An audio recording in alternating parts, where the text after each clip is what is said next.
Buenas noches, estimados hermanos.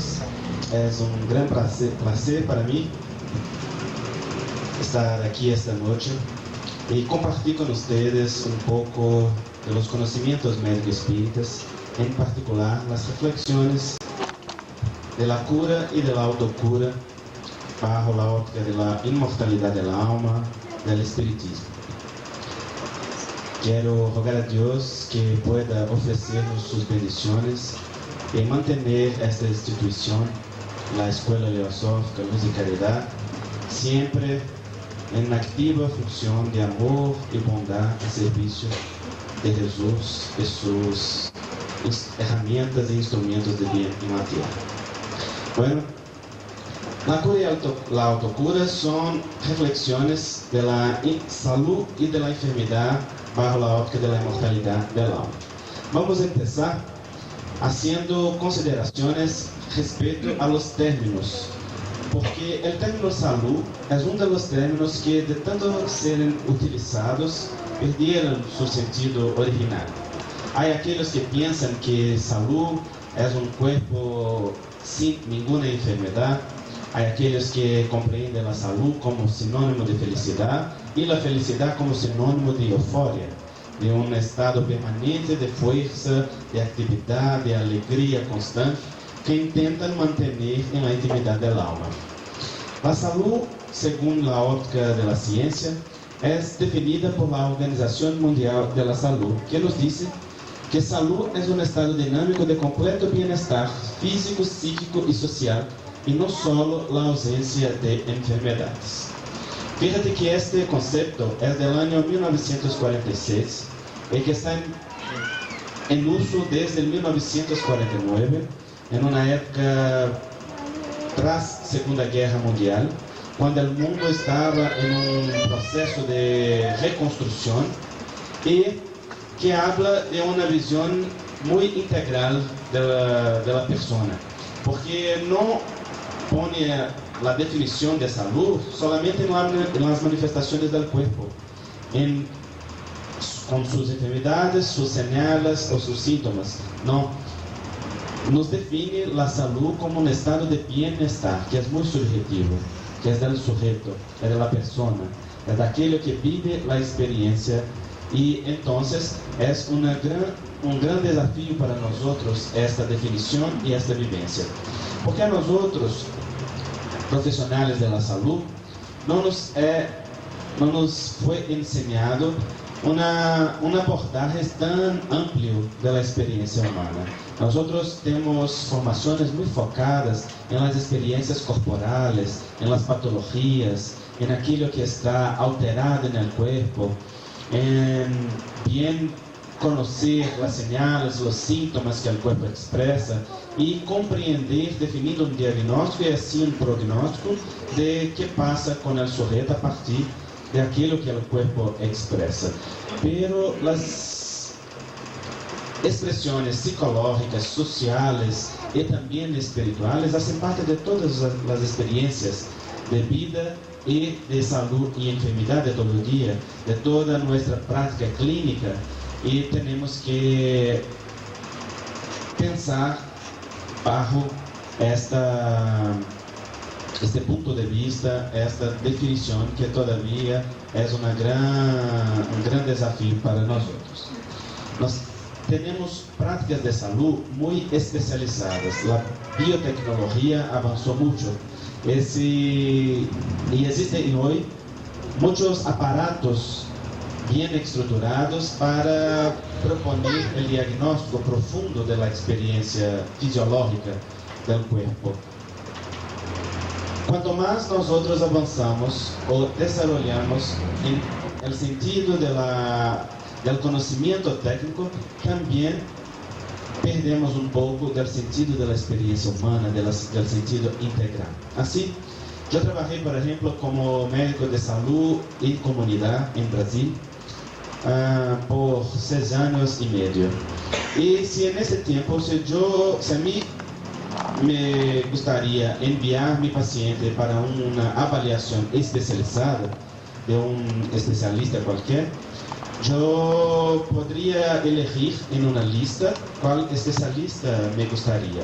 Y si yo precisaba, por ejemplo, de un ortopedista, no había solamente el ortopedista en la lista, había el ortopedista de la columna, el ortopedista de la rodilla, el ortopedista del hombro, así significando que hay médicos especializados en esta área, y así también con cualquier especialidad. ¿Y qué pasaba con un paciente? Se iba con problemas de rodilla a un médico especializado en la columna.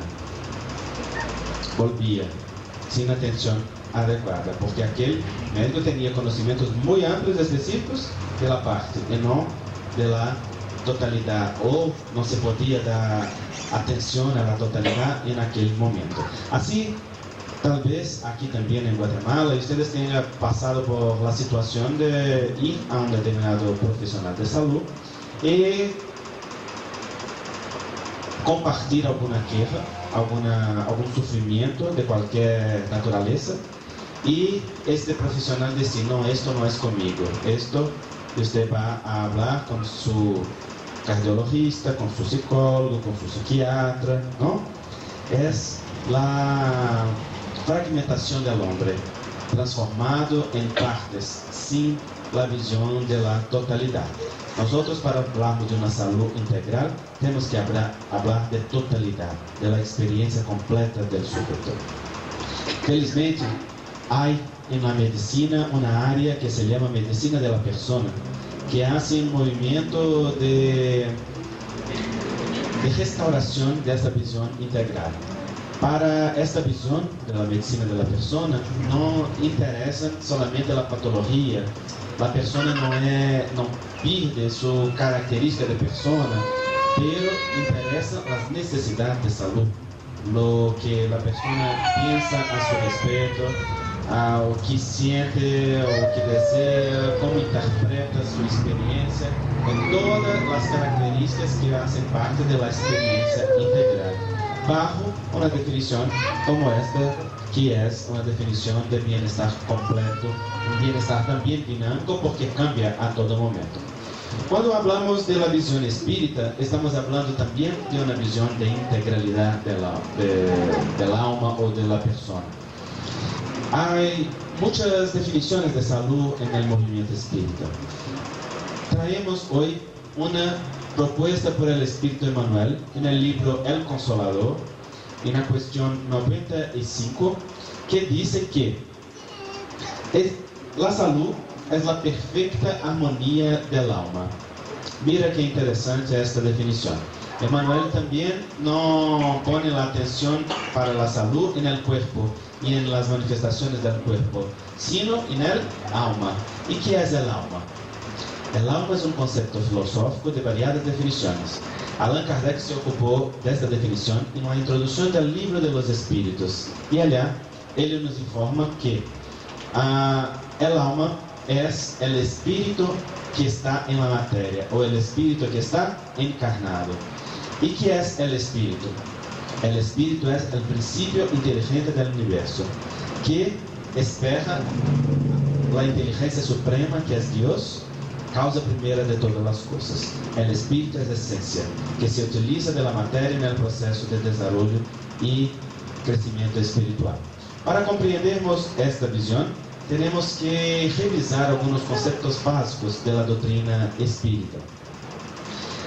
Los espíritus nos enseñan que el espíritu es creado principio espiritual y que estaría en los reinos inferiores de la naturaleza, haciendo un proceso de progreso conducido por la inteligencia divina a través de sus prepuestos y ofreciendo al hombre la condición de desarrollo continuo. Entonces el principio espiritual, aún no individualizado, estaría en el reino mineral y el reino vegetal, reino animal y racional, y también el reino hominal. En todos estos reinos inferiores de la naturaleza, el principio espiritual es conducido en un proceso de progreso, así como nosotros conducimos los niños que no pueden todavía elegir lo que es el mejor para sus propias experiencias o sus necesidades. También Dios, como inteligencia suprema, causa primera de todas las cosas, conduce al espíritu en un proceso de despertamiento de la conciencia, que es la expresión directa de la presencia de Dios en nuestra intimidad. El filósofo espírita Leon Denis hace un resumen de todo esto diciendo: el espíritu duerme en el mineral, agítase en el vegetal, sueña en el animal y despierta en el hombre, para sublimarse en el ángel, en un proceso continuo de desarrollo espiritual. Cuando pasa para el reino nominal superior, el principio espiritual entonces individualiza-se o termina la individualización y encuentra entonces la capacidad de pensar y de sentir, lo que promueve para el espíritu las dos alas que le conducen a los altos planos de la existencia: la capacidad de intelectualidad y la capacidad de sentimiento o de moralidad. Una es la función que piensa la vida, que adquiere conocimiento, que pasa a comprender las leyes de Dios, y otra la que siente la vida.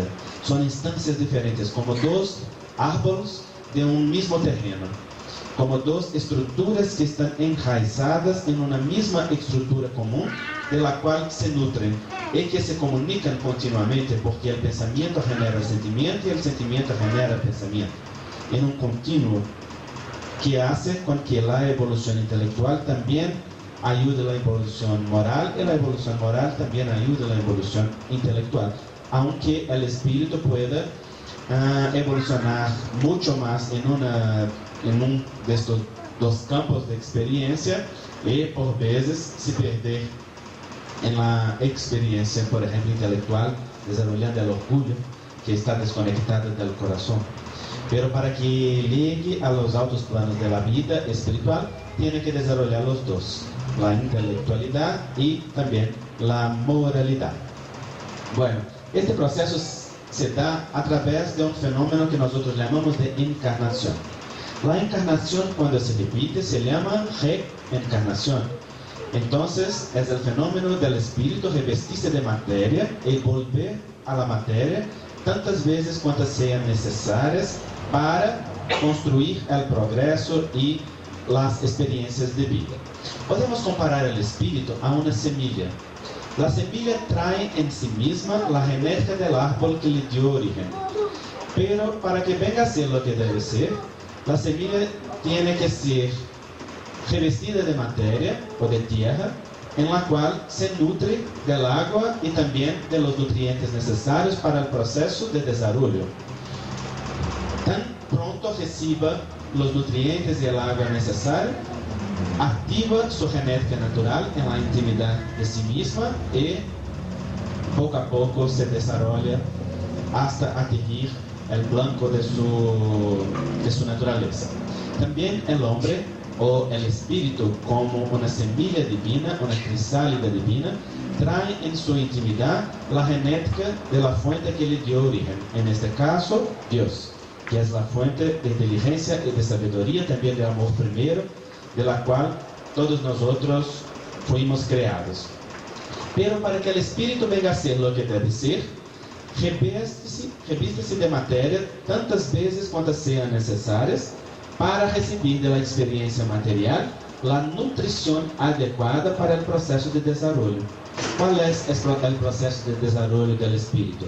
La intelectualidad y la moralidad. Engáñense aquellos que dicen que la reencarnación es creada para que el espíritu pueda obedecer el pago por las deudas del pasado. La reencarnación no es un acto punitivo, la reencarnación es un acto pedagógico de la vida.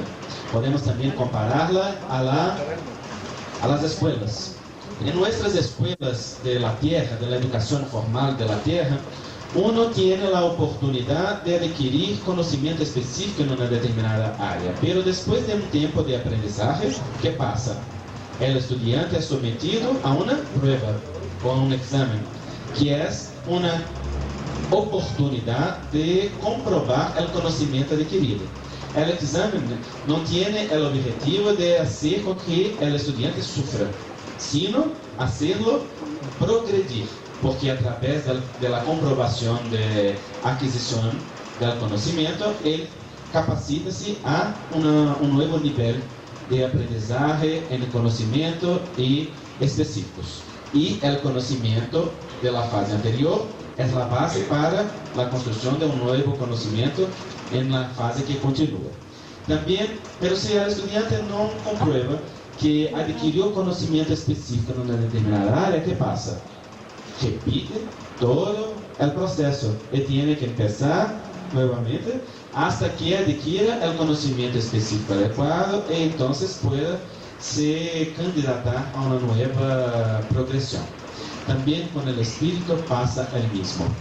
El espíritu tiene un determinado tiempo de aprendizaje, adquisición de conocimiento, de progreso, de experiencia. Y después de un determinado tiempo, la vida le propone las pruebas, que no tienen ningún objetivo de sufrimiento, sino de comprobación o de la adquisición de conocimiento, de sentimientos específicos en la área a que el espíritu mismo se propuso.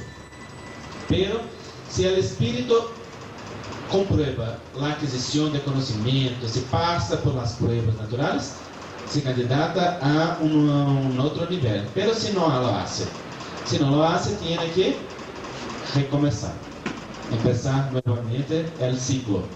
Entonces Emmanuel dijo que el espíritu tendrá tantas oportunidades cuantas sean necesarias para el proceso de desarrollo espiritual. Sin embargo, la oportunidad recomenzada será siempre más difícil que la oportunidad perdida. Y hay mucha gente que está como el perro corriendo atrás de su propia cola, dando vueltas, haciendo movimientos circulares en la vida, solo repitiendo experiencias sin aprender la experiencia necesaria para promoverse a un otro nivel de experiencia. Pero la vida es muy paciente y da al espíritu el tiempo que sea necesario, sin violencia, sin ninguna forma de presión, sí, que sea una presión más exagerada, solo la presión del amor que intenta hacer con que el espíritu tenga las oportunidades cada vez más dilatadas del progreso, ¿no? Es por esto que delante de nuestras experiencias de vida debemos siempre nos preguntar lo que necesito aún aprender en este caso, en esta condición. ¿Qué puedo retirar de enseñanzas de esta experiencia que la vida me ofrece, de las circunstancias que yo suelo crear para mi propia vida, y así conseguir promover un proceso de desarrollo y de crecimiento? Cuando nosotros quedamos sintiéndonos víctimas, sintiéndonos como personas que están bajo condiciones difíciles creadas por el otro, perdemos la gran oportunidad de aprender con la experiencia y de hacer el movimiento de progreso que es tan necesario y urgente en nuestras vidas. Todo este proceso está bajo el control de las leyes divinas, que son leyes tan perfectas e inmutables, estatuidas por el Creador, creadas por el Padre, que conducen la vida con perfecta armonía y así conducen todos nosotros para aquello que debemos ser. Una de estas leyes que debemos conocer, afuera la ley de la reencarnación, que es una ley biológica también, es la ley de causa y efecto, también llamada ley de acción y reacción. Debemos tener mucho cuidado en utilizar el término acción y reacción en nuestras enseñanzas, porque es necesario que nosotros conozcamos aquello que estamos diciendo. Hay mucha gente que piensa que cuando nosotros hablamos acción y reacción, estamos hablando de una misma realidad semejante a aquella que nos habla la ley física de Newton, que dice que una fuerza aplicada sobre un determinado objeto produce una fuerza de igual intensidad y en sentido contrario. Entonces, si yo golpeo la pared con una fuerza, la pared también golpea mi mano con la misma fuerza. Son fuerzas contrarias. Entonces es como que todo que yo hago a la pared también hace a mí mismo. Bueno, entonces, cuando nosotros aplicamos esto a la circunstancia de la evolución moral del espíritu, nosotros pensamos que es así. Si el espíritu mató, va a morir. Si lesionó, va a lesionar. Si hizo sufrir, va a sufrir. Si hizo un daño, va también a tener un daño. No es así. La vida no es punitiva, la vida es educativa. Entonces la ley de causa y efecto es una ley de responsabilidad. El espíritu tiene que asumir el compromiso y también las consecuencias naturales de todos los actos que tiene en su vida. Pero no de una manera punitiva, porque el objetivo de la vida no es sufrimiento. El objetivo es reconexión con el bien, que es el sentido de la vida, que es el amor. Entonces, si el espíritu mató, no necesita morir, va a generar vida. Si lesionó, no necesita sufrir, va a curar. Si hizo un daño, no necesita tener un daño, va a restituir con esfuerzos personales, con sacrificios de los intereses personales de uno. Entonces la ley es de responsabilidad, no es una ley de punición, de sufrimiento, y eso hace toda la diferencia. Esta imagen nos trae un resumen de toda esta realidad. ¿Quién es este que rasga las nubes, el ojo que todo ve, que todo puede, que todo sabe? Dios, exactamente. Aquí representado de una manera antropomórfica, o sea, con la figura, a imagen y semejanza del propio hombre. Y es natural que así sea, porque el espíritu a lo largo de la evolución, a lo largo de los siglos de evolución, de los milenios de evolución, primero se da cuenta de los conceptos que son abstractos, concretos, para después se da cuenta de los conceptos que son concretos, que son abstractos. Primero los concretos, después los abstractos. ¿Qué es concreto en nuestra experiencia? Nuestra vida, nuestro cuerpo, nuestras emociones, nuestra naturaleza, ¿no es así? Entonces, nosotros proyectamos en Dios las características que tenemos, porque Dios es aún un concepto muy abstracto. ¿Quién puede explicar Dios?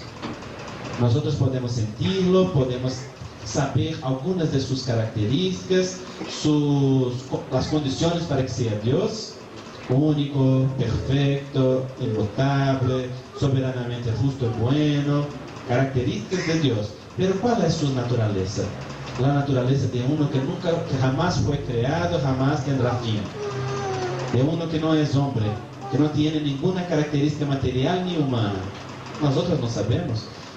Los espíritus nos explican que no hay sentido en el hombre para comprender Dios. Y Jesús, en el Sermón del Monte, nos da la llave para comprender este misterio, cuando nos dijo que bienaventurados los puros de corazón, porque ellos verán a Dios. Solamente cuando el espíritu llega a un punto de evolución tan largo que está en la pureza original, es que puede entonces tener sentido para comprender Dios, que es unas circunstancias. Estamos lejos de esto, ¿no? Y no queremos llegar rápido, ¿queremos? No. ¿Para qué queremos? ¿Quién desea transformarse en ángel de la noche para el día? Si llega uno aquí, ahora van a transformarse. ¿Quién candidata? A nosotros nos gusta la experiencia humana, ¿no es así? Estamos poco a poco desarrollando. Y la gran enseñanza que el espiritismo nos trae no es que nosotros debemos ser ángeles. Nosotros debemos ser divinamente humanos y humanamente divinos. O sea, encontrar en nuestra propia experiencia de humanidad la divinidad. Es decir, caracterizar las experiencias humanas por una experiencia de tanta calidad, de sentimiento, de sentido, de significado en la evolución que estamos, que tiene características divinas y que poco a poco nos va aproximando de Dios. Y un día llegaremos al ángel, en algunos milenios. ¿No? Sí. Entonces ahí está Dios con su poder representado por los relámpagos, que es la representación de actuación en el mundo. El ojo que todo ve también actúa en el mundo. ¿Y quién es este que está ahí de rodillas sobre el suelo? ¿Quién? Somos nosotros, los brasileños, los guatemaltecos, todos, ¿no? Es el espíritu que no tiene nacionalidad. El espíritu tiene la nacionalidad de hijo de Dios, que no tiene bandera, solo la bandera del amor, ¿no? Es el espíritu que está de rodillas sobre el suelo, porque el espíritu se somete a la conducción de las leyes divinas, le guste o no, sepan o no, el espíritu está bajo la conducción de la perfección divina. Y este espíritu muy experto intenta barrer la basura para abajo de la alfombra del mar de la vida. Pero la ley de causa y efecto es como la marea. Un día leva para lejos lo que tiramos en ella, para en el día siguiente traer a la playa de nuestra vida lo que fue tirado el día anterior. Así es la ley de causa y efecto. Causa y consecuencia. Lo que va, viene de retorno para el espíritu, sea una cosa feliz o una cosa infeliz, sea un buen acto o no, sean consecuencias positivas o no. No hay en esta visión ni castigo ni recompensa, porque no hay necesidad. La ley es tan perfecta que coordina todos los movimientos del alma y también de todas las almas, de todos los espíritus, sea en la materia y afuera, con la perfección tan grande que todos nosotros encontramos los resultados exactos de nuestras experiencias, de tal manera que ninguna felicidad o infelicidad erra de dirección. Todo llega a aquel que tiene responsabilidad necesaria. Así, por ejemplo, son formadas las familias. Estamos formando las familias con los espíritus que tenemos compromiso moral y que están vinculados a nuestro corazón por necesidad. Emmanuel dijo en el libro Vida y Sexo con mucha seguridad: en la familia encontramos los espíritus a los cuales estamos vinculados del pasado espiritual en el exacto punto que los dejamos en el pasado. O sea, con todas sus características buenas o no buenas, felices o infelizes, fáciles o difíciles, que nosotros ayudamos a crear en su propia intimidad. Y este encuentro en familia y en sociedad también no es un encuentro por azar, es un encuentro destinado a la construcción del amor. Así hay que amar en las experiencias de la vida para ofrecerse uno a los otros la mejor de las experiencias, que promueva la reconexión con el afecto. Jesús dijo en el Sermón del Monte con mucha clareza: reconcilíate primero con tu adversario enquanto estás en camino, para que tu adversario no te presente al juez, el juez no te ponga en la prisión, porque de la prisión no saldrá hasta que pague todo, hasta la última de las deudas. ¿Qué es la prisión de la vida? La prisión de los sentimientos, de las experiencias de desamor, las experiencias repetitivas de muchas veces de dificultad en los reencuentros bajo la óptica de la reencarnación, que nos ofrecen la oportunidad de construcción del amor en circunstancias muy difíciles. Porque cuando el espíritu reempieza una experiencia, ¿qué pasa?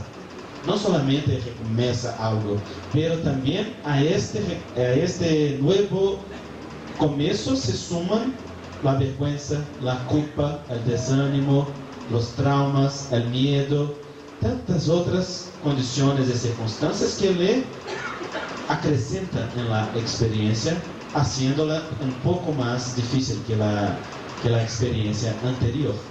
Entonces hay que amar en las experiencias de vida para comprender que aquello que el Espíritu María Dolores dijo con mucha propiedad a través de la psicografía de Chico Xavier: enséñame, Señor, que estoy en el lugar cierto, que a nadie me ligasse de improviso e que desfruto agora o melhor tempo de melhorar-me em tudo que preciso. Ou seja, estou no lugar certo, com as pessoas certas, em as condições certas. E é exatamente esta mistura, não? Que hace a proposição de melhoramento para o espírito, que oferece ao espírito a condição de desarrollo del alma. Bueno, entonces, para compreender salud, tenemos que comprender estes puntos de vista: el desarrollo espiritual, la reencarnación, la ley de causa y efecto y la expresión del espíritu de una manera más amplia. A ver, entonces, un otro concepto, es el concepto de perispíritu.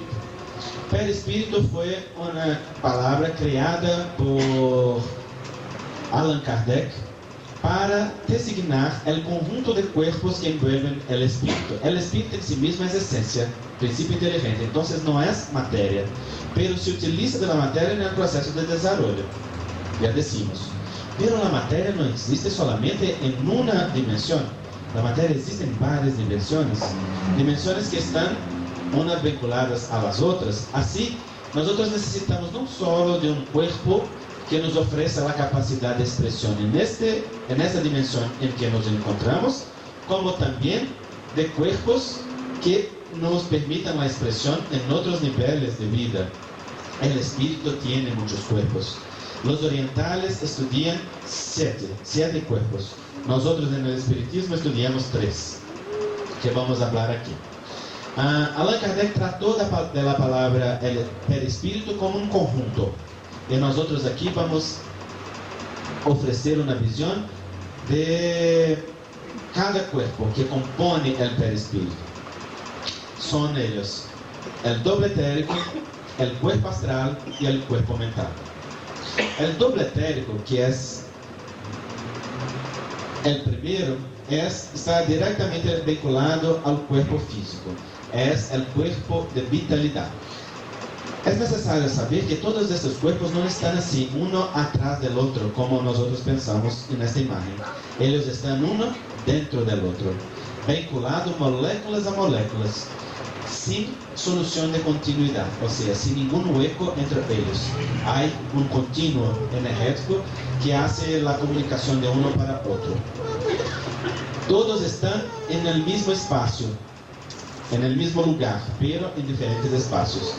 Porque ocupam no mesmo lugar, pero em diferentes dimensões ou níveis quânticos, em que a física quântica hoje estudia com propriedade as diversas dimensões que existem em nosso universo, não? O doble etérico, então, é o primeiro de eles. Solo nós que estamos encarnados lo temos. Os espíritos não lo têm, porque ele é composto de energia vital, que é uma energia que está vinculada a nosso corpo físico, não tem realidade na vida espiritual.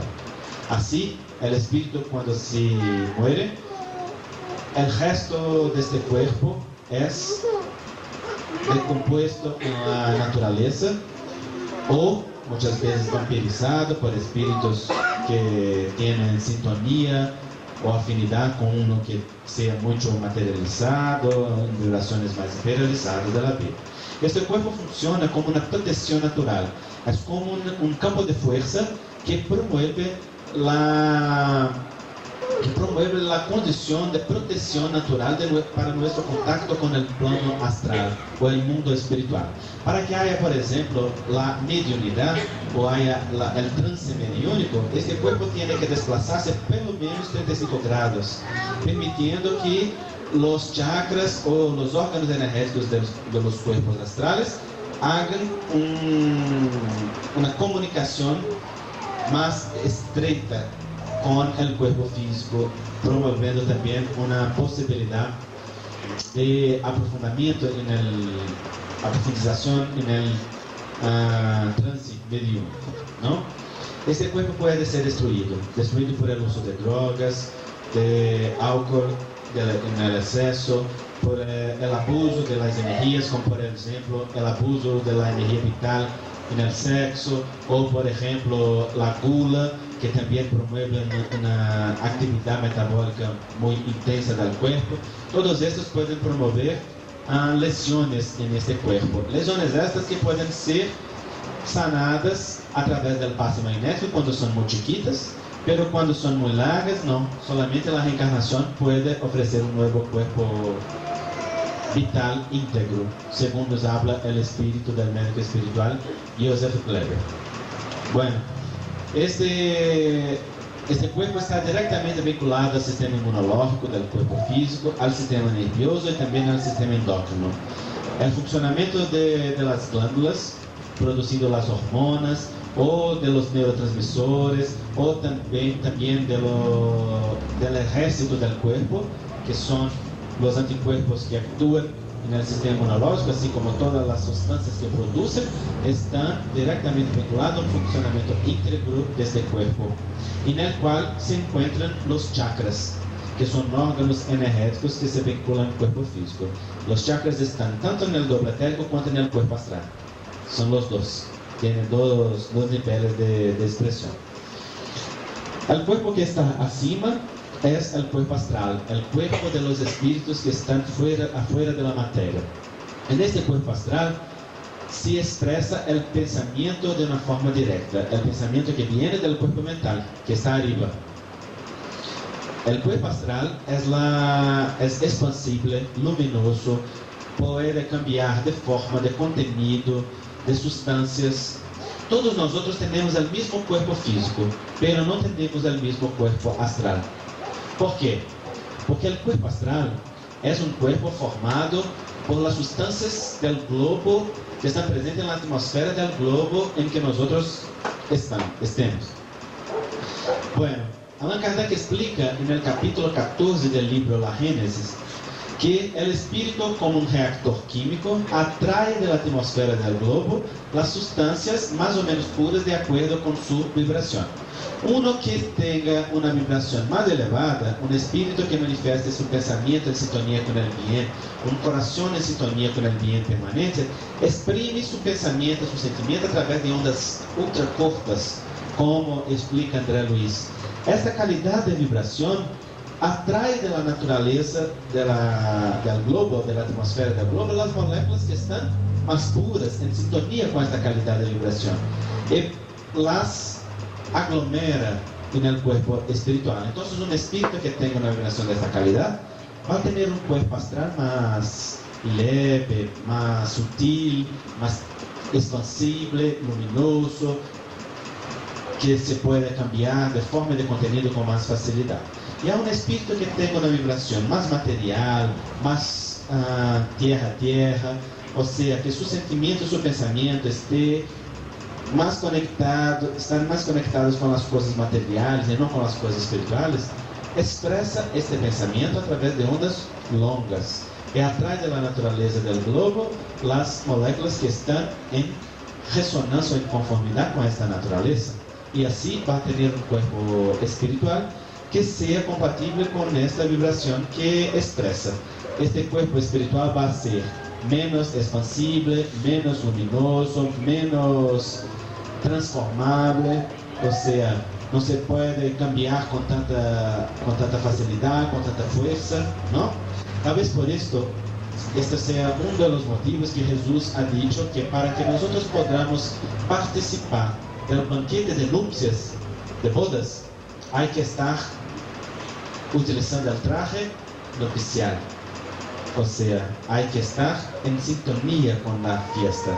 Un espíritu no puede ir a los dos altos planos de la existencia con el cuerpo espiritual grosero. Tiene que tener un cuerpo sutil.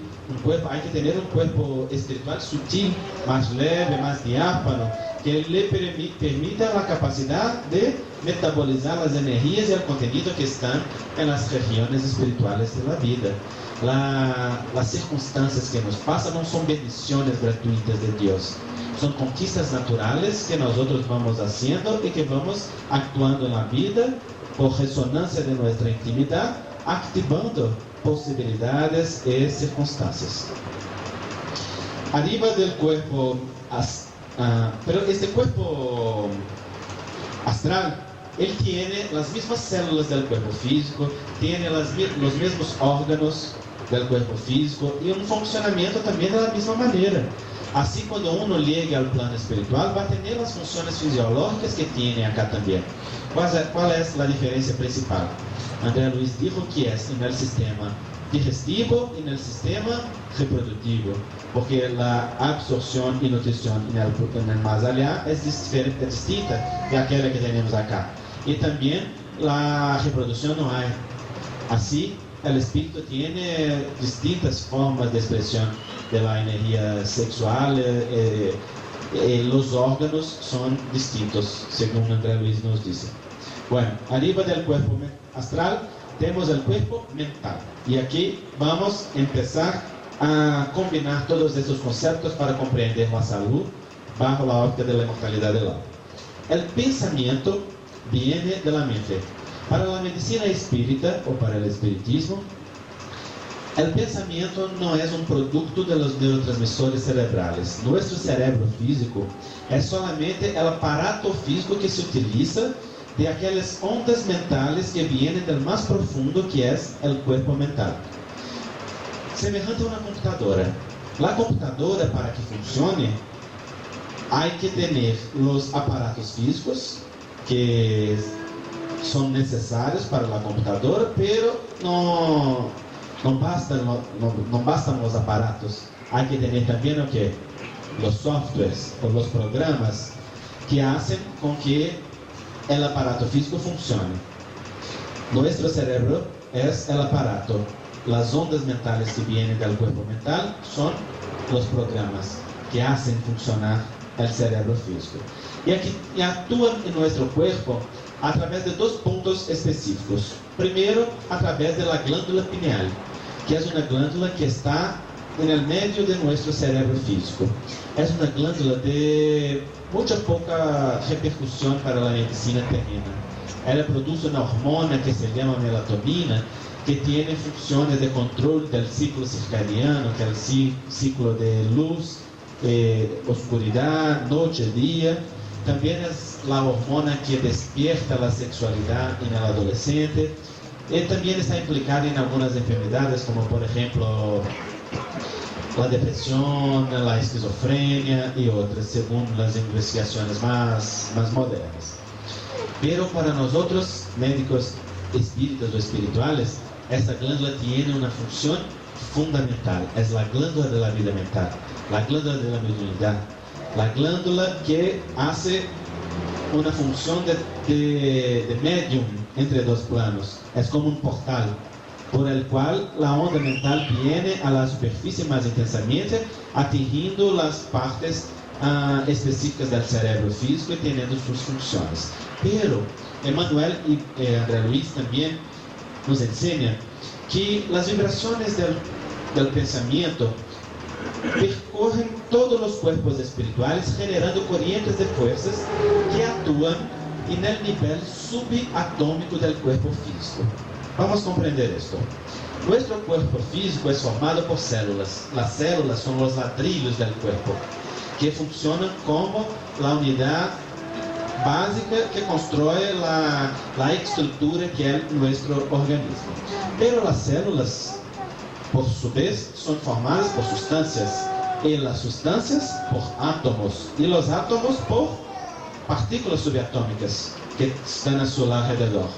Así, el universo llamado universo subatómico es la parte real del cuerpo físico y más profunda, porque ¿qué es la materia? La materia es una ilusión. La materia son átomos vibrando en tan rápida velocidad que nos dan la ilusión de materialidad o la ilusión de realidad. Así, nosotros pensamos que todo esto que vivimos es real, podemos bater y tiene fuerza esto, pero no es real. Esos son átomos vibrando con tanta velocidad que nos dan la ilusión de materialidad. Nuestro cuerpo físico también son todos átomos vibrando tan profundamente. El universo subatómico es la porción más desmaterializada del cuerpo físico y la porción más materializada de los cuerpos espirituales, haciendo un contacto. Es como la raíz de la raíz del cuerpo. Y de lá, del más profundo, viene que las corrientes de fuerza del pensamiento y del sentimiento, que son parejas. están siempre juntos, ¿no? Generando una tela energética o una tela etérica en nuestro cuerpo físico. Entonces fíjate que como si del centro de la Tierra viene una vibración que percurre todos los terrenos materiales, generando una tela energética. Y todos los árboles que se nutren de esto reciben la naturaleza de esta corriente que viene del más profundo. También así con nuestro cuerpo. Todas las células que están en nuestra estructura reciben el comando de las fuerzas que vienen del más profundo. Antiguamente pensaba-se que a célula funcionasse como uma monarquia, que os genes que estão presentes no núcleo da célula determinassem a vida e todo se passasse sem nenhuma alteração. Assim como um rei que dá uma ordem e nadie lhe contesta. Pero hoje a medicina sabe que não é assim. A biologia molecular ha estudado as moléculas que estão presentes nas células, as substâncias que controlam o funcionamento de los genes. Hoje sabe-se que há moléculas presentes, ou substâncias presentes na membrana da célula, no interior da célula, uma parte específica chamada citoesqueleto, e também no interior do núcleo, que promovem o controle da expressão do gene. Assim, o gene funciona como um diretor da fábrica. Pero quando a ordem viene para o pátio para ser executada, mesmo, não? Que é o citoplasma, o pueblo discute a ordem. E se ele não está de acordo com a ordem, o que passa? Uma nota vuelve para o núcleo e hace como que um movimento de controle da expressão do gene. Assim, a célula não funciona como uma monarquia, a célula funciona como uma democracia. Todo é controlado verdadeiramente por el núcleo e os genes, pero quando a ordem viene para ser executada, as substâncias que estão na célula controlam o processo. Solamente 20% de los genes del cuerpo están permanentemente activados. 80% son como interruptores de luz que tienen que ser prendidos y apagados. Ahora, ¿qué prenden los genes? Las sustancias que están en la célula. ¿Qué controlan la sustancia de las células? El pensamiento y el sentimiento que vienen del más profundo, generando muchas de estas sustancias que son producidas en el propio cuerpo. O también las sustancias pueden ser incorporadas al cuerpo a través de la dieta, de las sustancias que nosotros utilizamos. Así, el espíritu está en control permanente de lo que pasa en el interior del núcleo, de la célula. Solo están permanentemente activados aquellos genes que mantienen nuestra vida física. El batimiento cardíaco, la respiración, nuestros movimientos involuntarios, pero lo resto tiene que ser prendido y apagado todo el tiempo. Y las sustancias cambian muy profundamente de acuerdo con qué? Con la naturaleza del corriente mental que viene del más profundo. De esta manera, todo lo que pasa en el cuerpo físico es una expresión de lo que viene del alma o del espíritu. Las señales y los síntomas que están en nuestro cuerpo son como mensajes del alma que nos traen en la superficie de la carne una invitación para un contacto con algo mucho más profundo, que es el libre albedrío del espíritu y su capacidad de decidir las cosas y estar en sintonía o no con la ley de Dios. El cuerpo no es un carro que nosotros llevamos al médico mecánico para cambiar la pieza estropeada, aunque la mayoría de las personas desease que así fuera. Ah, doctor, voy a traer mi cabeza con jaqueca, voy a dejar aquí y más tarde paso para pegar. Así que el Señor conserta una o dos cosas que están desajustadas ahí dentro, ¿no? No, nosotros hacemos esto cuando vamos al médico y solamente pedimos que medicación para el cuerpo, sin desarrollo de la conciencia. La gran mayoría de las personas, por ejemplo, que tienen hipertensión arterial, diabetes mellitus, van al médico, piden una medicación y no quieren saber de más nada. no hacen dieta, no hacen ejercicios físicos, no conocen profundamente la enfermedad. Estas las investigaciones médicas demuestran. Y dejan toda la responsabilidad de control de aquella enfermedad para quién? Para el médico, para el profesional de salud. Si él le alcanza a hacer esto, qué maravilla, qué buena doctora esto. Y si no le alcanza, qué mal médico, ¿no? Como si la responsabilidad del control de nuestro cuerpo físico fuese del profesional de salud. Esta es una transferencia de responsabilidad que no se puede hacer.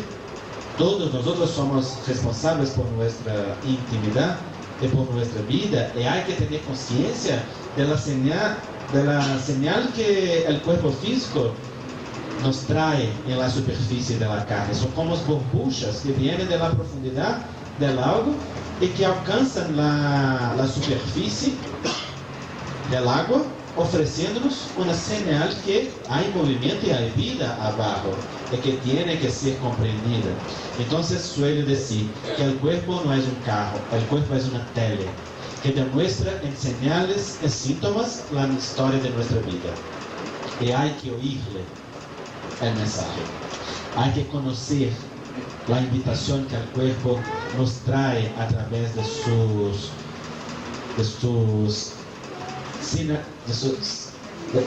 señalizaciones, manifestaciones, gracias, de sus manifestaciones, porque solamente así nosotros podemos desarrollar conciencia y asumir la responsabilidad que pasa. Entonces vamos a dar un ejemplo sencillo. La depresión. Hay mucha gente que dice así: mi depresión es genética. Toda la vez que alguna persona dice mi cualquier cosa, no va a curar jamás. Cuando dice mi hipertensión, mi diabetes, mi depresión, ya tomó posse, ya es tuya, ¿no? Está con un sentido y un significado profundo para aquello en la vida, va a continuar de aquella manera. Pero cuando la persona se siente víctima, empeora la situación, porque no asume la responsabilidad necesaria para el cambio esencial en el alma. Entonces la depresión tiene una base genética, sí, es verdad. La depresión tiene una base genética que altera los neurotransmisores cerebrales que manifiestan un bajo humor o placer de vivir, es verdad. Pero para que estos genes se mantengan permanentemente activados o produciendo una baja tasa de neurotransmisores, ¿qué es necesario? Una corriente de pensamiento y sentimiento sustentando la activación de estos genes. Así, no hay depresión que sea genética sin responsabilidad del espíritu. El espíritu es siempre señor de su experiencia y puede curarse y también puede cambiar la expresión de la enfermedad de un nivel muy grave para un nivel menos grave, de acuerdo con las decisiones o con la postura que asuma en el juego de la vida, ¿no? A través del cambio de su pensamiento y de su sentimiento. Así los espíritus nos enseñan que por detrás de la depresión hay un mensaje del alma, como una voz inconsciente diciendo así: ya que no tengo la vida que deseo, no acepto la vida que tengo. Ya que la vida no sigue lo que yo exijo, lo que quiero, como quiero, de la manera que quiero, cuando quiero, entonces no acepto como puede ser. Ya que no tengo el cuerpo que debería tener, ya que no soy como el otro es, ya que no tengo las poses y las posibilidades que el otro tiene, entonces también no acepto lo que soy. Ahora, una cosa es tener una indignación pacífica, la indignación que nos hace buscar los cambios de las condiciones de vida que tenemos. Otra cosa es quedar con una indignidad de la rebeldía. El rebelde es aquel que no acepta las cosas como son, pero nadie está en lugar errado. Infelicidad y felicidad es la dirección. Nosotros tenemos lo que necesitamos en la vida. Y estamos bajo un control sabio de la vida. Así, para curar la depresión, no bastan las medicaciones. Hay que hacer un cambio en el alma. Abandonar la rebeldía y asumir la fe activa. La fe activa es aquella que hace todo lo que es necesario para buscar lo que desea, pero que somete todo a la sabiduría divina con la conciencia de que hay una inteligencia suprema coordinando todos los procesos de vida, sin que haya necesidad de nosotros tenermos la neurosis del control, la necesidad de controlar todo y todos, las circunstancias, las personas. No hay necesidad de esto porque Dios conoce nuestra necesidad. El Sermón del Monte dijo con mucha propiedad: si Dios alimenta al pájaro que está en el campo, si viste las flores más sencillas del campo, ¿qué no harás por ti, que es un hijo querido, estimado de su corazón? Pero para esto tenemos que cambiar nuestra imagen de Dios. Vamos a ver pronto. Bueno, entonces, el pensamiento es la fuente de equilibrio o desequilibrio de nuestra intimidad. Cuando el pensamiento está en sintonía con la ley de Dios, es decir, el bien pensar, el bien sentir y el bien actuar, genera corrientes de fuerza de equilibrio que mantiene la fisiología orgánica, el funcionamiento de las células con equilibrio. La consecuencia es salud. Pero cuando el pensamiento está en distonía, o sea, en ausencia de sintonía con la ley de Dios, en el mal sentir, el mal pensar y el mal actuar, ¿qué pasa? Genera corrientes de fuerza de desequilibrio, que también desequilibran las células, que presentan señales y síntomas. Pero la señal y los síntomas que están en el cuerpo es como un mensaje del cuerpo diciendo así: en esta calidad de vibración yo no puedo me sustentar. Esta no es la calidad de vibración que mantiene mi equilibrio. Es como un mensaje simbólico que hay que interrogar el cuerpo para comprender lo que pasa. Hay que preguntarse a sí mismo no solo el porqué de la experiencia, sobre todo el para qué. ¿Para dónde voy con esta experiencia? ¿Qué me enseña? ¿Qué circunstancia trae para mi vida? ¿Qué puedo aprender de nuevo, de más dilatado, de más profundo en mis experiencias de vida? Porque esto es que pasa en la intimidad del alma de una manera más profunda. Entonces, solamente tomar medicamentos para el cuerpo, que son verdaderas bendiciones de misericordia de Dios, es como pasar un poco de tinta en la pared llena de hongos. ¿Qué pasa? La pared queda buena por algunos días, pero la fuente de los hongos es la humedad que los permitió desarrollar en la pared.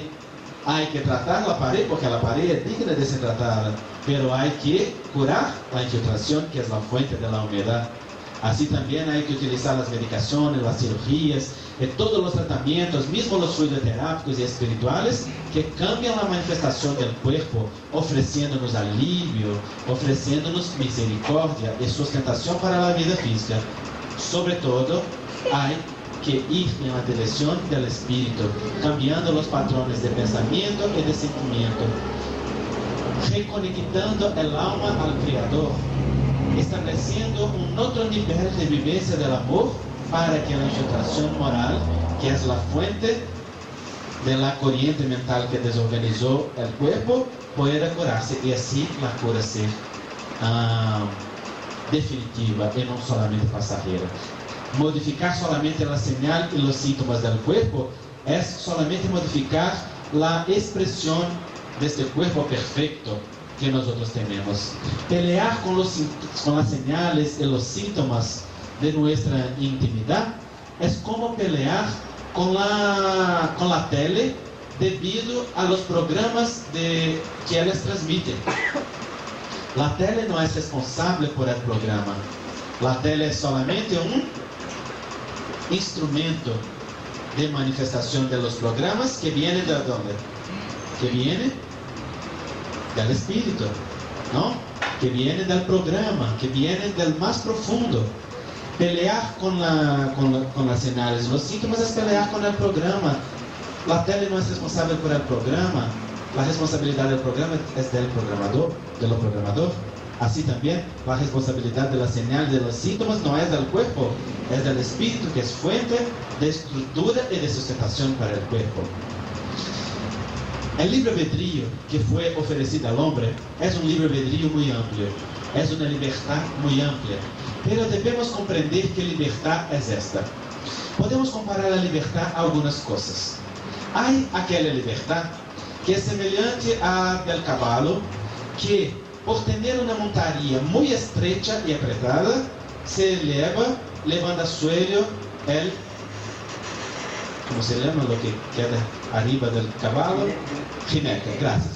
Levando a suelo el jinete, solamente para después, más tarde, tener la montaría aún más apretada. Esta forma de libertad se llama ignorancia. Son todos los movimientos que nosotros hacemos para huir de nuestros deberes, para huir de nuestras responsabilidades, porque las montarías pueden estar muy apretadas. Por veces los deberes son muy estrechos, son difíciles, son las pruebas acervas de la vida, que son condiciones benditas de crecimiento, de desarrollo espiritual. Cuando nosotros huimos de nuestras responsabilidades, lo que encontramos más tarde es solamente los deberes que vuelven a nuestra realidad aún más difíciles que antes. Esta libertad se llama ignorancia, porque es aquella que desconoce la realidad de la vida. Pero hay aquella libertad que es semejante del trigo, que delante de una fuerza tremenda de la tempestad, baja al suelo en su punto más débil. Y por bajar en su punto más débil con humildad, puede volver a su punto de origen y al centro. Esta libertad se llama humildad.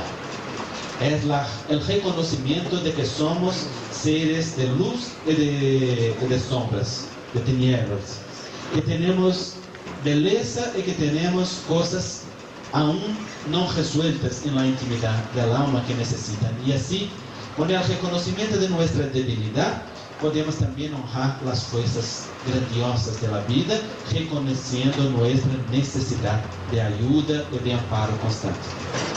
Pero hay aquella libertad suprema, que es aquella que representa el libre albedrío del espíritu, que es aquella libertad que se asemeja a la postura del nadador, que desiste de nadar contra la corrienteza, porque decide que pierde contra la corriente, porque percibe que pierde su fuerza y poder, que nada puede contra la corriente del río de la vida, y decide entonces nadar a favor de la corriente, y por nadar a favor de la corriente puede decidir a dónde quiere quedar, si en la margen derecha o en la margen izquierda.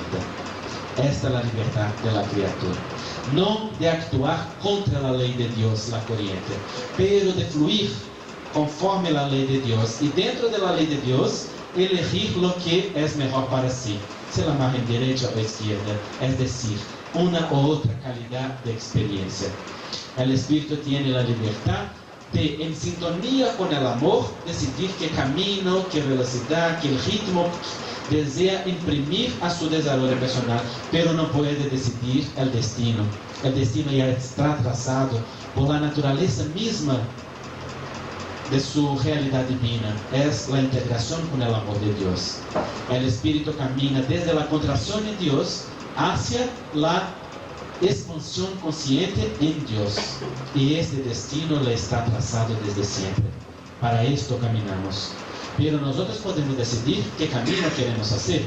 Si desde Guatemala yo deseo ir hasta el México, yo puedo quedar en línea recta y atingir el México directamente, pero puedo también ir hasta Cuba, de Cuba ir hasta los Estados Unidos, hasta el Canadá, de Canadá puedo ir a Europa, de Europa para África, de África puedo ir para América del Sur, ¿no?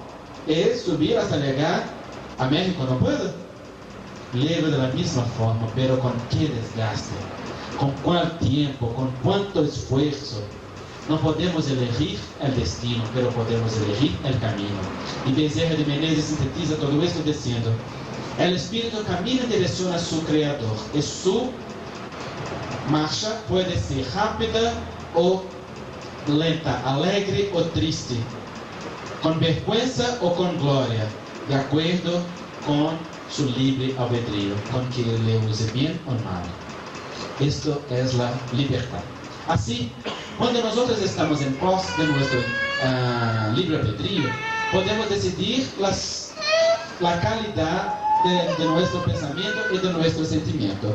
Pero nuestro libre albedrío no puede afrontar la ley de Dios, porque la ley de Dios es soberana y nos gobierna de una forma natural. Entonces voy a ofrecerles un ejemplo muy sencillo.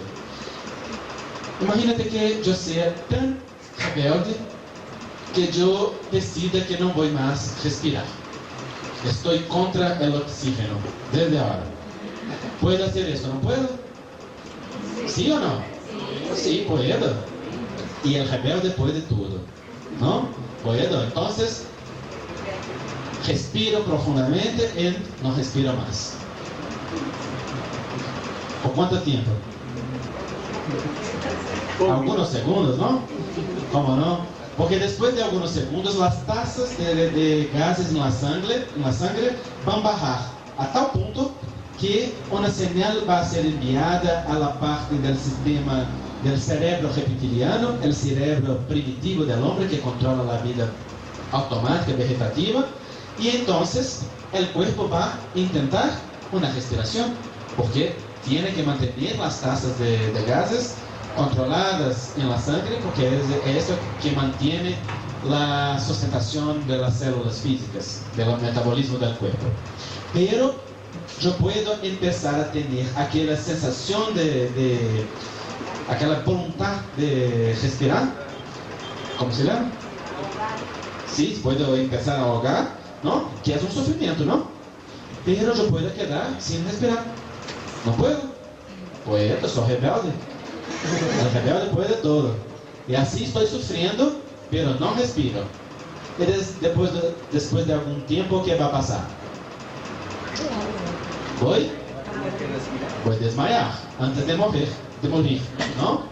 Porque el cuerpo tiene control. La naturaleza tiene control de las cosas. Así, yo voy a desmayar. ¿Qué es el desmayo? Es como el cuerpo diciendo así: voy a desligar el consciente que está contra todos los procesos y voy a activar solamente el proceso automático de la vida. Así yo vuelvo a respirar, las tasas de gases en la sangre vuelven a normal y ahí yo me despierto. Y si yo soy muy rebelde, ¿qué hago? Prendo la respiración nuevamente. La gran mayoría de nosotros hace esto todo el tiempo. Vive desmayando y despertando, desmayando y despertando.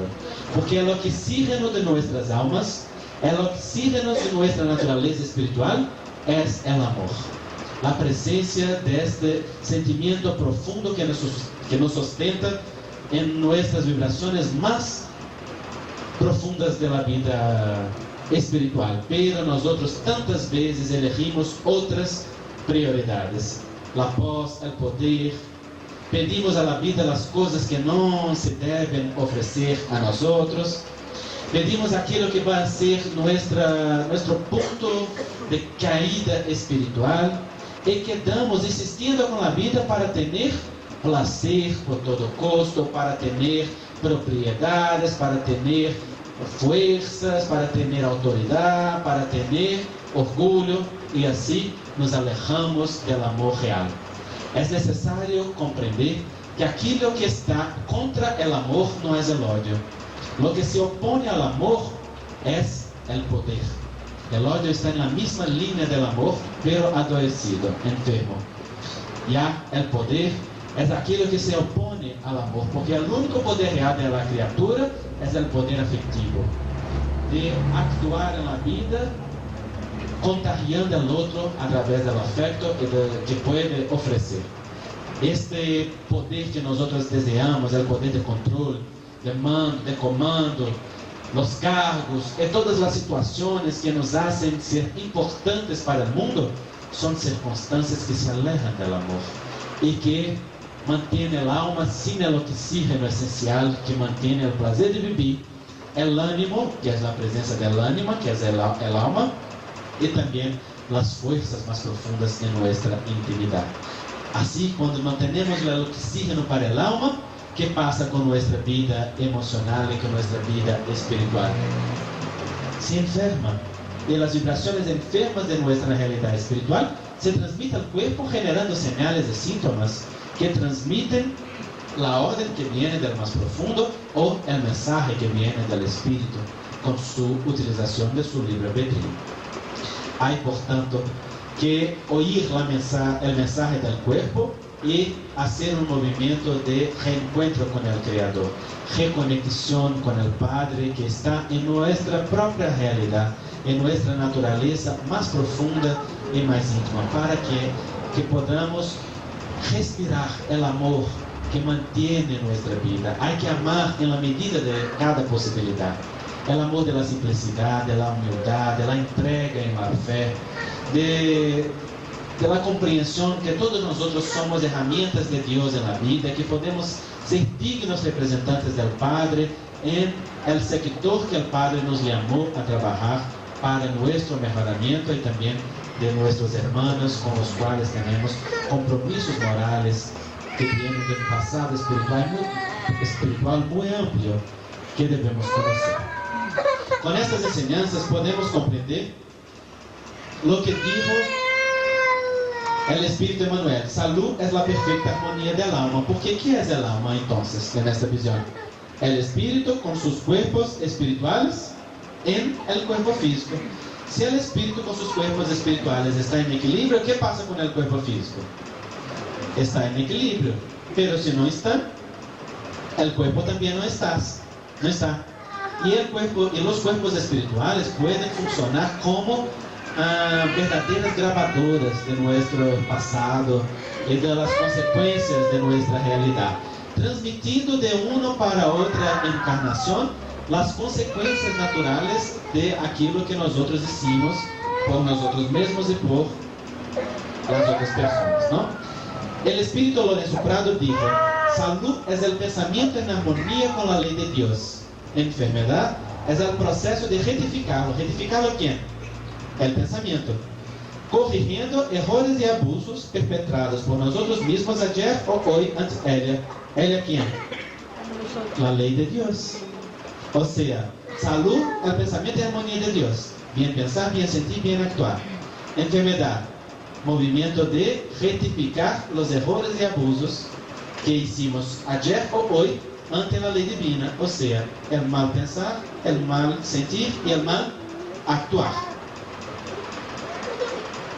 ¿Me expresé bien? ¿Está claro esto? Sí. Bueno, entonces vamos enfrente. Adelante. Hay una definición muy profunda del espíritu Joseph Kleber que dice que la salud es la realización real de la conexión criatura-creador y la enfermedad el contrario momentáneo de tal fato. Mira qué buena esta definición. Nuestra realidad íntima es ¿cuál? De criaturas. Nosotros somos criaturas que vinimos del Creador.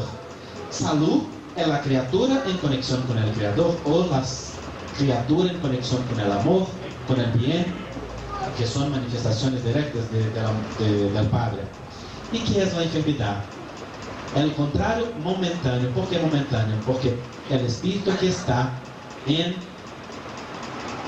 conectado a las vibraciones del mal va a volver al bien, necesariamente. Por eso es momentáneo, ¿no? Y como nosotros somos instables, y en un momento estamos conectados con el bien y en otro no, entonces la salud es aún un estado dinámico en nuestra realidad. Nosotros vivimos estadios de salud y no salud completa. Es fases de la vida en que tenemos una condición de salud adecuada, y en otras no.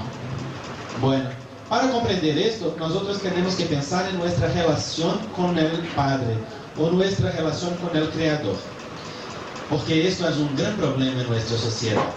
¿Cuál es la imagen de Dios que nos fue ofrecida por el pensamiento judaico cristiano, que es el pensamiento occidental? ¿Cómo el Padre aparece como imagen en nuestros pensamientos? ¿No?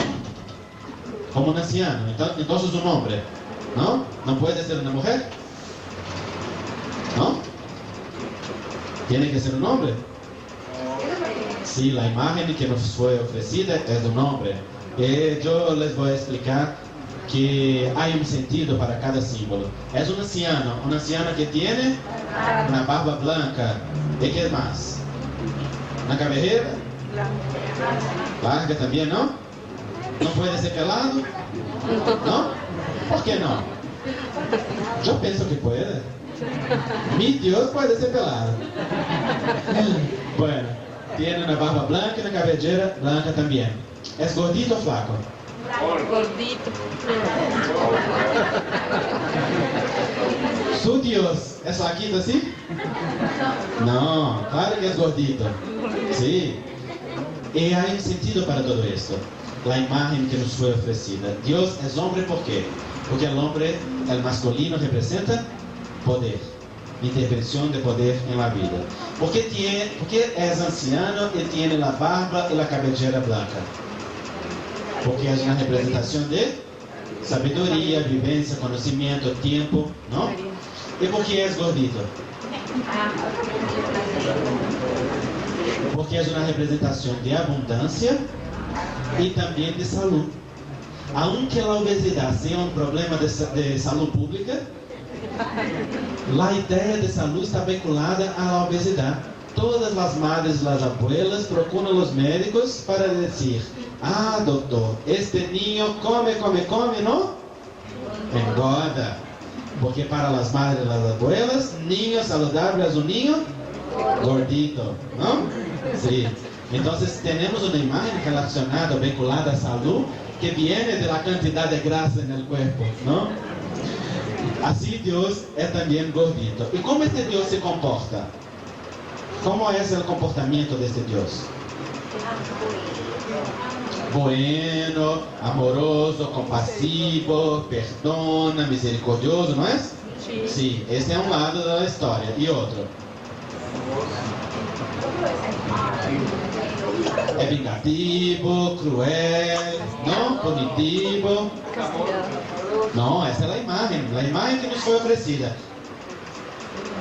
¿Os acordáis que en el Viejo Testamento hay las plagas enviadas al Egipto, el ejército que fue muerto por orden de Dios, el mar rojo que se abrió para dejar pasar el pueblo electo y después se cerró de los otros que se ahoguen? ¿No es así? Es una imagen de Dios que es casi la imagen del diablo, ¿eh? Fuerte, malo. Nosotros tememos este Dios. Entonces nosotros tenemos como una herencia una imagen que es una imagen doble. Al mismo tiempo Dios es una visión muy positiva y muy negativa. Pero ¿qué hace acá en Guatemala? Los niños cuando se comportan de una manera contraria a que los padres determinan. ¿Qué los niños hacen? Se esconden, huyen, mienten, ponen la culpa en otro niño. Algunos niños empiezan a castigar. ¿No es así? Nosotros hacemos las mismas cosas cuando tenemos una imagen de Dios que sea de punición y recompensa. Eso establece en nuestra alma un alejamiento de Dios. Y así nosotros establecemos lo que suelo llamar de esquizofrenia religiosa.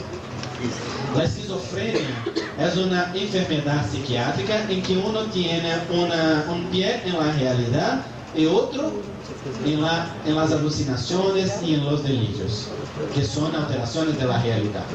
Cuando la criatura piensa que puede alejarse del Creador y dejarlo preso en los símbolos, los ritos, los templos, las cuestiones dichas religiosas, entonces está en un estado de alucinación.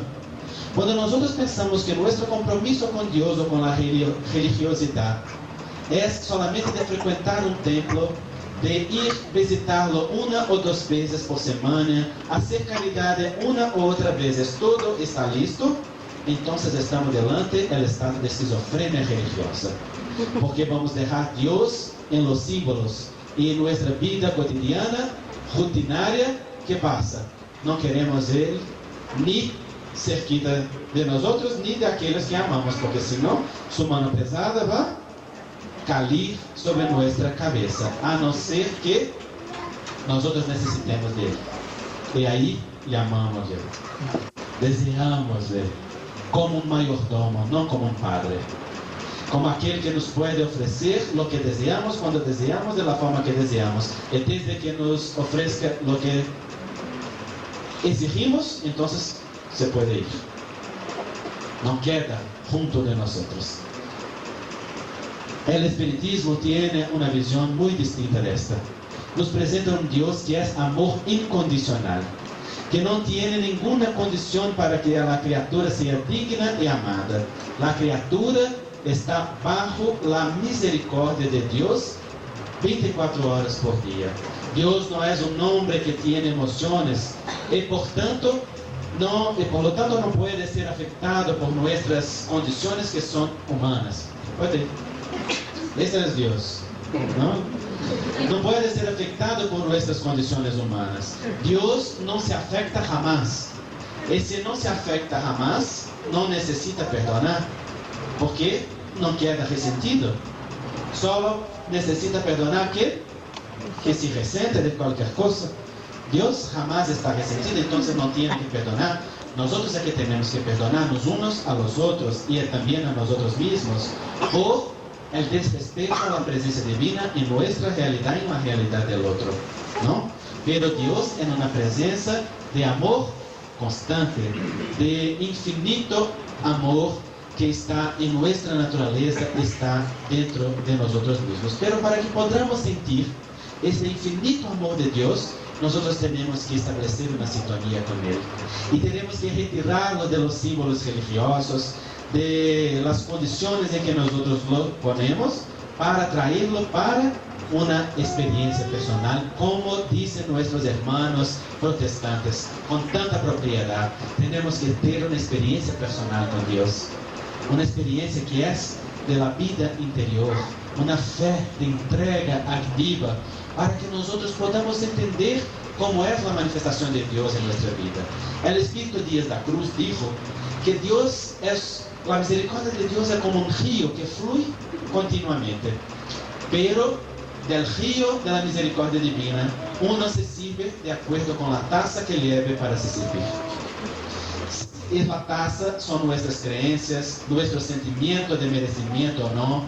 Si nosotros pensamos que no podemos, no debemos, no tenemos merecimiento, que somos merecedores del sufrimiento, entonces, mismo bajo la misericordia divina, nosotros no sentimos sus efectos, porque no creamos la apertura interior para hacer, como decir, el colapso de onda, la aceptación de aquel contenido maravilloso que está a nuestro alrededor y que está ofrecido al hombre gratuitamente.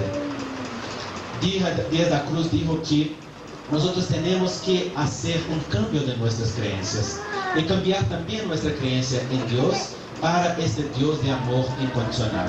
Para un Dios que sea punición y recompensa, nosotros no decimos, hágase Señor su voluntad, pero decimos, hágase Señor mi voluntad con su ayuda.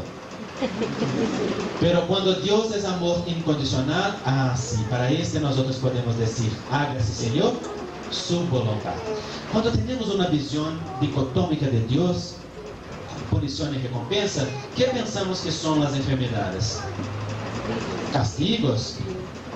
Mira que dijo el Viejo Testamento: si no obedeceres la voz del Señor tu Dios, si no practicas cuidadosamente todos sus mandamientos, el Señor te herirá de debilidad, fiebre e inflamación. Mira qué miedo, ¿no? ¿Es verdad o mentira? ¿Verdad o mentira? Los dos. Si nosotros no cumplimos con los mandamientos divinos, nuestro pensamiento y sentimiento no estuviera en sintonía con la ley de Dios, el cuerpo va a señalar, va a tener señal y síntomas que expresan la distonía, ¿no es? Pero significa que tiene un Dios en un tribunal juzgándonos y ofreciendo, no funciona bien, entonces sufran. ¿Es así? No, entonces así es mentira. ¿Entiende? Tenemos que abandonar esa imagen de Dios como un tribunal juzgando la experiencia humana. Dios es amor incondicional, pero su amor incondicional no nos tira la responsabilidad, no nos quita la responsabilidad de nuestro libre albedrío, de las consecuencias de nuestros actos, pero nos sustenta incondicionalmente, porque no hay nada que la criatura pueda hacer para cambiar la visión perfecta que Dios tiene de nosotros. Cuando Dios nos mira, no ve una obra imperfecta, destinada a falencia. Ve la obra perfecta en desarrollo que Él mismo creó. Y como perfección que es, Él no erra jamás. Todos nosotros llegaremos a una integración en el amor de Dios, pero lo haceremos en la medida en que nuestro libre albedrío estiver sintonizado con Dios. Y cuando llegamos al punto de no necesitar más hacer elección, podremos hablar o decir como dijo Pablo de Tarso: ya no soy más yo quien vivo, pero Cristo que vive en mí. Porque el pensamiento estaba tan identificado con Cristo que era una sola y la misma persona. Así como Jesús dijo también: yo y el Padre somos uno, porque su voluntad era hacer la voluntad de Dios. Así debemos reflexionar respecto a esa visión de punición que muchas veces es presentada en el movimiento espírita como sinónimo de karma. Karma no es punición, karma es responsabilidad, acción y reacción, no es sufrimiento. El espíritu Blaise Pascal, en la revista espírita de 1865, en el mes de mayo, escribió un texto preguntando si Dios pune a sus criaturas. Él dijo que si una planta empieza a crecer y desvíase del rumbo trazado por el jardinero, ¿qué hace el jardinero prudente? Le pone una guía para que vuelva al rumbo original. Así hace Dios con nosotros, dijo él. Cuando el espíritu aléjase del rumbo trazado, Dios le pone las guías para volver al rumbo. Y en la cuestión 1009 del libro de los espíritus, el espíritu Pablo de Tarso complementa esta cuestión diciendo: ¿quién es el culpable? Aquel que por un falso movimiento del alma alejóse del rumbo trazado, que es el culto armonioso del belo y del bien. El culpado es la planta que alejóse del rumbo del bien. ¿Qué es el castigo? Continúa él. Una cierta suma de dolores necesarias para hacerlos perder el gusto por el mal y readquirir el gusto por el bien. Mira qué lindo esto. No hay castigo en la vida. Pero cuando el alma se vicia en la negación, por una falsa interpretación, por un mal entendimiento, entonces la